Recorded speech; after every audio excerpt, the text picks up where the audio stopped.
कीमती सी चीज आपको दे रहे हैं गुरु पूर्णिमा के अवसर पर, बहुत कीमती सी चीज दे रहे हैं। प्रैक्टिकल जरूर करना कि सियोर वाला महाराज झूठ तो नहीं बोल दिया।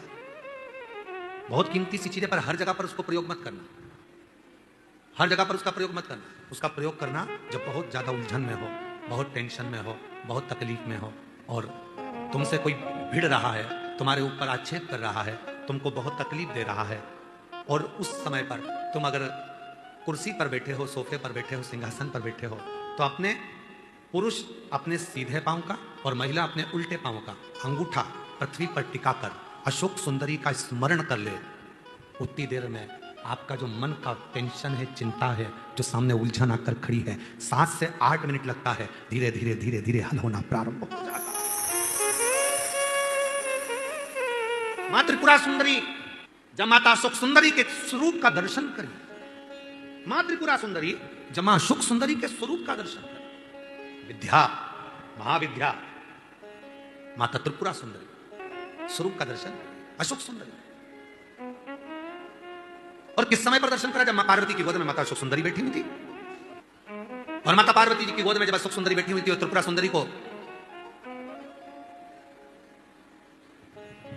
मां जगतजननी जगदम्बा अम्बा ने अब उस विद्या को स्मरण किया, और माता त्रिपुरा सुंदरी ने जब अशोक सुंदरी का दर्शन किया, देखा, देखकर क्या दूं मैं इसको, मातृ शक्ति की गोद में जो बैठी है उसको क्या दिया। त्रिपुरा सुंदरी जी कहती हैं कि हे देवी अशोक सुंदरी, तुम मेरे त्रिपुरारी की पुत्री हो, और मैं त्रिपुरा सुंदरी मेरे त्रिपुरारी का स्मरण कर कर कहती हूं, संसार का कोई मनुष्य जब अपने पैर के अंगूठे को भूमि पर स्पर्श करेगा, उस समय पर पंजा एड़ी सब ऊपर होता है, अंगूठा केवल थोड़ा सा अंगूठा पांव का स्पर्श होता है, उस समय पेड़ी ऊंची, पंजा ऊपर, पांव का नीचे का जो भाग, खड़ा भाग नहीं, नीचे का भाग भूमि पर स्पर्श होता है। और उस समय पर जो अशोक सुंदरी तुम्हारे नाम का स्मरण करेगा और जो उस स्मरण में पाएगा, त्रिपुरा सुंदरी कहती है मैं स्वयं त्रिपुरा सुंदरी उसकी उलझनों को समाप्त कर कर उसके जीवन को खुशियों से भर। ये त्रिपुरा कह रही है, ये विद्या कह रही है मां त्रिपुरा सुंदरी।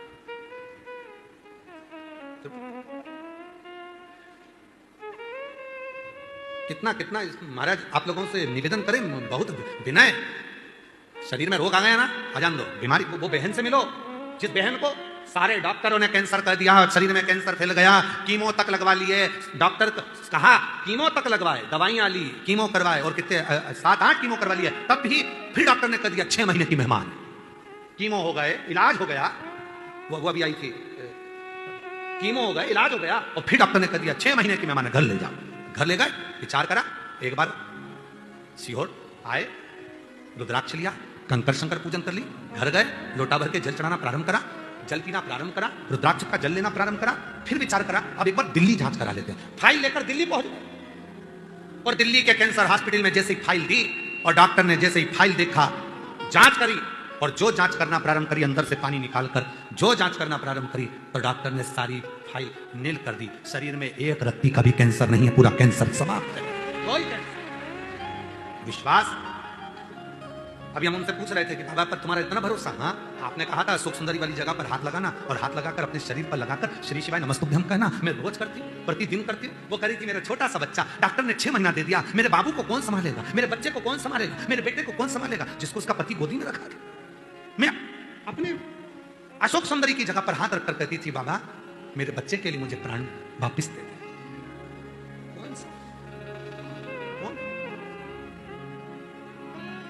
महाराज वो तो आज का समय हो गया जो कई मंदिरों में भगवान शंकर के शिवलिंग को स्पर्श नहीं करने देते, कई मंदिरों में भगवान शंकर के शिवलिंग को स्पर्श नहीं करने देते। शिव पुराण की कथा कहती है जब स्त्री हो, पुरुष हो, बेटी हो, बेटा हो, स्वस्थ हो, बीमार हो, पशु हो, पक्षी हो, जानवर हो, चाहे जलचर हो, चाहे थलचर हो, चाहे वायुचर हो, जब किसी शिवलिंग का स्पर्श करते हैं और याद करते हैं, उसी समय से संकट कटना प्रारंभ हो जाता है।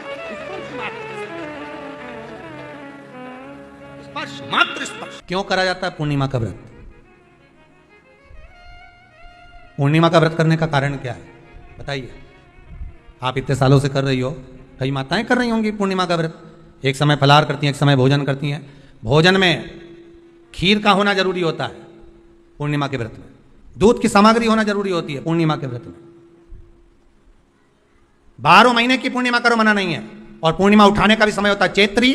चैत्र के महीने की जो पूर्णिमा होती है चैत्री पूर्णिमा पहली पूर्णिमा मानी जाती है, इसलिए चैत्री पूर्णिमा को सिद्ध पूर्णिमा कहते हैं, कार्य सिद्धात्री पूर्णिमा कहते हैं, सिद्ध करने वाले। मनोरथी पूर्णिमा कहते हैं।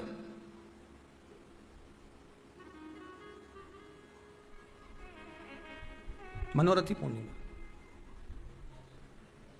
इसलिए पूर्णिमा का व्रत कहां से उठाया जाता है? चैत्र के महीने की पूर्णिमा से पूर्णिमा का व्रत उठाया जाता है कि मैं महीने की पूर्णिमा करूंगी तो चैत्र पूर्णिमा से उसको उठा लिया जाता है। पर उसका एक नियम रहता है, आप फलाहार करें अपनी जगह पर है, पर एक समय भोजन कर रहे हैं वो अपनी जगह पर, भोजन के साथ में मीठे के साथ थोड़ा दूध की सामग्री होना जरूरी होती है। और क्यों करते हैं पूर्णिमा का व्रत, किस लिए किया जाता है, क्यों करा जाता है, उसका व्याख्यान वर्णन शिव महापुराण के अंतर्गत स्कंद पुराण में लिखा गया। स्कंद पुराण में वर्णन किया है श्री वेद व्यास जी महाराज ने। कहा यह पूर्णिमा का व्रत इसलिए किया जाता है कि व्यक्ति का जब मन गलत भ्रम में जाने लगता है, मन जब गलत जगह पर जाने लगता है, तो ये मन को गलत जगह पर ले जाने वाला कौन होता है? तो कहा यह चंद्र होता है। व्यक्ति की राशि के अंतर्गत, व्यक्ति की पत्रिका के अंतर्गत, व्यक्ति की ग्रह दशा के अंतर्गत जब चंद्र बेकार चलता है तो व्यक्ति अच्छा करते करते भी बेकार करने लग जाता है। चंद्र डोल रहा है। कई माताएं कहती हैं गुरुजी हमारे बेटे को आशीर्वाद दीजिए, बहुत गलत संगत में जा रहा है, मतलब समझ जाना कि चंद्र गड़बड़ जा रहा है। बेटी अगर गलत मार्ग पर जा रही है, बेटी अगर गलत संगत में जा रही है, किसी अन्य व्यक्ति को आकर्षित हो, चंद्र गड़बड़ हो रहा है, उसका चंद्र कहीं जा रहा है। कोई पुरुष, कोई लड़का, कोई गलत मार्ग पर जा रहा है, चंद्र गड़बड़ हो रहा है। घर में जो क्लेश उत्पन्न होता है, घर में जो विवाद उत्पन्न होता है, उस विवाद को रोकने के लिए केवल चंद्र की ही, इसलिए तो पूर्णिमा घर की नारियां, हमारे यहाँ हिंदू धर्म में यहां तक स्कंद पुराण में कह दिया कि प्रत्येक पूर्णिमा, आप लोग कभी आप लोगों ने सत्यनारायण जी की कथा करवाई है? जितने लोग आस्था चैनल पर कथा सुन रहे हैं, जितने लोग फेसबुक यूट्यूब पर कथा सुन रहे हैं, यूट्यूब पर कथा का श्रवण कर रहे हैं, उनने कभी सत्यनारायण की कथा करवाई होगी? तो उसमें लिखा है हर कार्तिक, हर पूर्णिमा को, हर संक्रांति को ब्राह्मण सत्यनारायण भगवान की कथा या राजा या वैश्य कथा को कराता था या बढ़िया कथा कराता। सुनी कि नहीं सुनी ये बात? सत्यनारायण भगवान की कथा में लिखा है, स्कंद पुराण के अंतर्गत जो सत्यनारायण भगवान की कथा का स्मरण किया उसमें लिखा है प्रत्येक संक्रांति पूर्णिमा को सत्यनारायण की कथा करवाने लगा और ये योनि को प्राप्त हुआ, इस योनि से छूटा, इस योनि में गया। लिखा है, सब कुछ लिखा है। अब उत्ते से समझ जाओ कि पूर्णिमा को सत्यनारायण की कथा करने का बोला है। तो पूर्णिमा को सत्यनारायण की कथा का क्यों बोला? वैसे तो रोज कराओ सत्यनारायण जी की कथा, प्रतिदिन कराओ, मना नहीं है। आप क्या कोई विशेष फंक्शन है आप सत्यनारायण जी की कथा करवा, पर पूर्णिमा संक्रांति को और संक्रांति को पूर्णिमा को सत्यनारायण की कथा का स्मरण क्यों करवाया गया? क्योंकि पूर्णिमा के दिन अगर ये भगवान का व्रत रख लेगी, पूर्णिमा के दिन अगर ये खीर का प्रसाद बना लेगी, थोड़ा सा दूध की कोई सामग्री बना लेगी और भगवान को भोग लगा देगी, भले सत्यनारायण भगवान के भाव से बनाए, भले सत्यनारायण जी के निमित्तार्थ बना, पर अगर इसने सत्यनारायण भगवान के निमित्त से बना, पर पूर्णिमा के दिन अगर ये व्रत रखेगी, उपास रखेगी या कोई सामग्री बनाकर भगवान की पूजन कर लेगी, तो इसके घर में जो अशांति है वो शांति में बदल जाएगी। इसलिए कई घरों में आज भी सत्यनारायण भगवान की पूजन हर पूर्णिमा को करती है। माता किताब लेके बैठ जाती है, तुरंत उन्हें ऑफिस जाना है, कहीं काम पे जाना, और तुरंत उसने जल्दी जल्दी कलश रखा, कलश नहीं भी रखे तो भगवान की पूजन कर रखे, ब्राह्मण देवता को बुला लेगी, ब्राह्मण नहीं आएंगे तो खुद कर लेगी, पर करती जरूर है। इतना सा आटा सेक लेगी, पंजेरी बनाई, सीरा बनाई, मिठाई रख दे, कुछ भी करेगी पर सत्यनारायण की कथा कर ले। उसका मन लग गया उसमें, मतलब पूर्णिमा को करना है। उसको करने से क्या होता है? शांति रहती है, शीतलता रहती। जिसके घर में हर महीने की पूर्णिमा को खीर बनती हो, ध्यान दीजिएगा, बहुत सुंदर संवाद चल रहा है, बहुत ध्यान देने वाली बात है। प्रत्येक महीने की पूर्णिमा को जिसके घर में दूध की सामग्री बनती हो, दूध की सामग्री तैयार होती हो, खीर प्रसाद तैयार होता हो, उसके घर में कभी क्लेश नहीं हो सकता। चाहे सास बहू एक दूसरे के सामने वो कहे ना, वो सांप और नेवले की लड़ाई क्यों ना, फिर भी शांति हो जाती है। पर प्रत्येक महीने की पूर्णिमा होना चाहिए। ये नहीं कि तुमने एक महीने की पूर्णिमा पे बना लिया और दूसरे महीने की पूर्णिमा को गायब कर दिया। फिर किसी ने कह दिया आज चूरमा तो बन रहा है, दाल बाटी तो बन रही है चूरमे के साथ में, लड्डू बन रहे हैं, तो काय को खीर बना रही हो? तो तुमने अब वो खीर प्रसाद। गणेश पुराण में आता है कि शमी वृक्ष की पत्ती को जब कोई नारी, पुरुष, बच्चा, बूढ़ा, जवान उस शमी के पत्ते को बेलपत्र के साथ लेकर जब शिवालय तक जाता है, जितनी देर तक वो शमी का पत्ता उसके हाथ में रहता है, जितनी देर तक शमी का पत्र उसके घर में रहता है, जितनी देर तक शमी का पत्र उसके स्पर्श में रहता है, उतने उतने शरीर के रोग, दुख, ताप काट देता है और उसे अलग से बल प्रदान कर देता है। शमी पत्र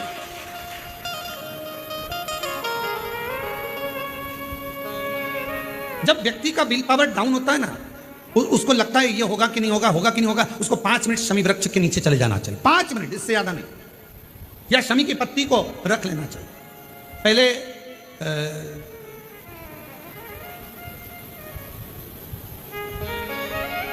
कोई स्थान का ध्यान नहीं आ रहा है स्मरण में, पहले एक नियम चलता था, आप लोगों के जिंदगी में भी, आपका भी बुढ़ापा आया होगा, आप भी युवान अवस्था में आए होंगे, कभी तो स्कूल गए होंगे, कभी तो पढ़ने गए होंगे।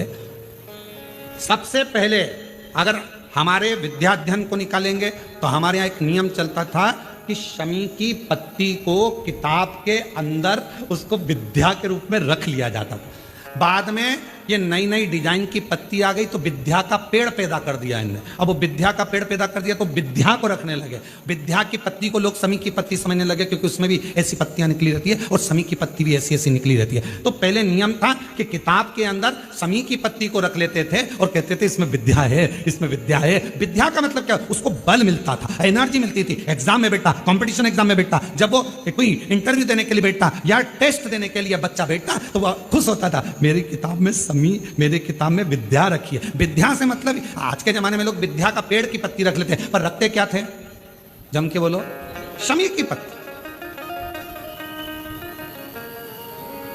रखी क्या जाती थी, शमी की पत्ती। और वो शमी की पत्ती क्या देती थी, उस बच्चे को बल देती थी, एनर्जी देती थी। डामाडोल नहीं होगा, टेंशन मत लेना, विल पावर कमजोर नहीं होगा। पत्ती रखी है शमी की, उसके नजदीक में शमी बल देती है। जो ये ऑनलाइन कथा चल रही है, ये शमी मंदार महापुराण की कथा चल रही है, शमी कथा। और बहुत सावधानी से इसका स्मरण करिएगा कि एक शमी के वृक्ष की पत्ती कितना बल देती है, कितना बल। शायद आप लोगों में भी कोई ना कोई तो ऐसा होगा जिसने बचपन में विद्या की पत्ती रखी होगी। वो विद्या की पत्ती बाद में आई होगी, पहले थी वो शमी की पत्ती। कौन कौन ने रखी, जरा हमने तो रखी, हमने भी रखी। वो पत्ती तोड़ कर रख लेते थे, उसमें विद्या बढ़ेगी, विद्या बढ़ेगी। विद्या बढ़े मतलब बल बढ़ेगा, अपने अंदर एनर्जी आ, बल। अब उसको लोग, आजकल विद्या की पत्ती अलग से आने लगी तो लोग उसको विद्या की पत्ती तोड़ने लगे, नहीं तो रखते थे वो शमी की। और मैंने तेरे ही भरोसे बाबा, तेरे ही भरोसे हवा बिच उड़ती जावांगी बाबा, डोर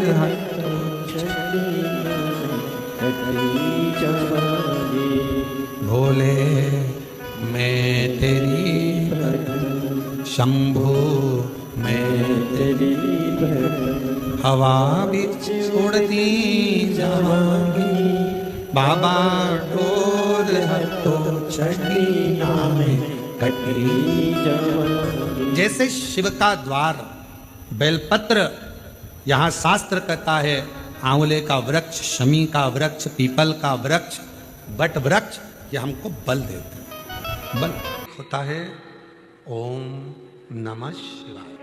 अब शिवपुराण क्या कर रही है कि नमः शिवाय के साथ में ओम का नाद स्त्री नहीं कर सकती, तो स्त्री के लिए क्या कहा गया, नमः।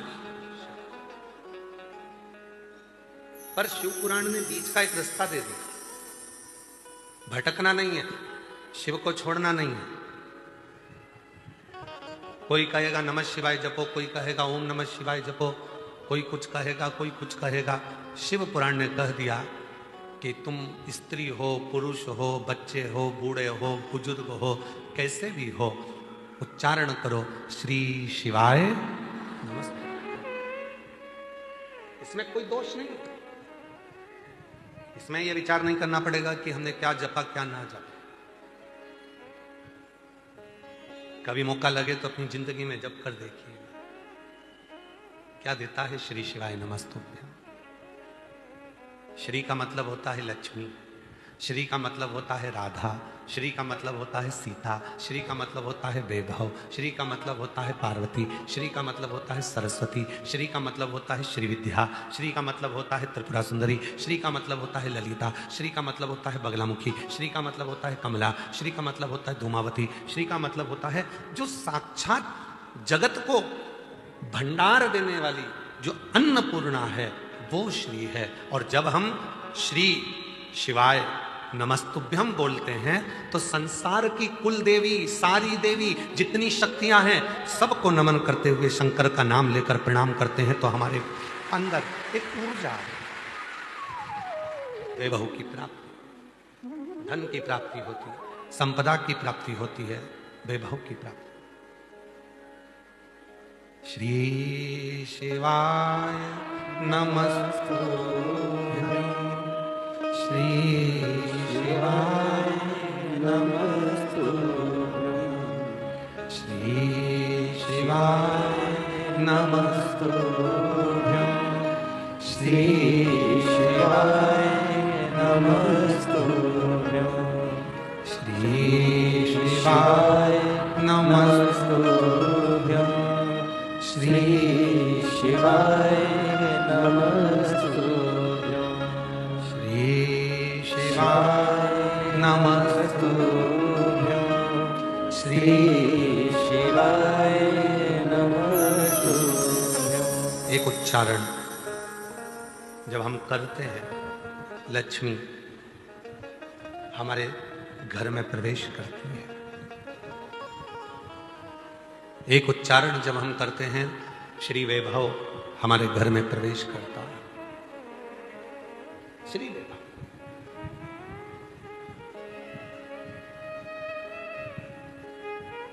केवल कथा नहीं सुन के आई, शिव पर भरोसा कर कर, विश्वास कर कर। आज सवेरे एक माता जी कह रही थी, गुरुजी हम एक प्रवचन सुन रहे थे, उस प्रवचन में महाराज जी कह रहे थे कि अपने को खाने से पहले पति को खिलाना चाहिए। तो हमने कहा महाराज जी ने क्या क्या खिलाने का बोला? तो कहा भोजन अपन करो, उससे पहले पति को कराओ। तो हमने कहा ये तो सत्य है, उसमें क्या दिक्कत, उसमें क्या तकलीफ है? तो कहा सास को पहले खिलाएं, ससुर को पहले खिलाएं कि पति को पहले खिलाएं? तो हमने कहा सबसे पहले घर में सास भी भोजन नहीं करेगी, सबसे पहले घर का जो बुजुर्ग ससुर होता है, बूढ़ा बाप होता है, सबसे पहले भोजन उसको दीजिए। फिर आप अपनी सास को भी भोजन दोगी ना तो सास मना कर देगी, मुझे नहीं, पहले मेरे छोरे को लगा, बेटे को लगा, फिर मैं भोजन कर लूंगी। वो खुद कर,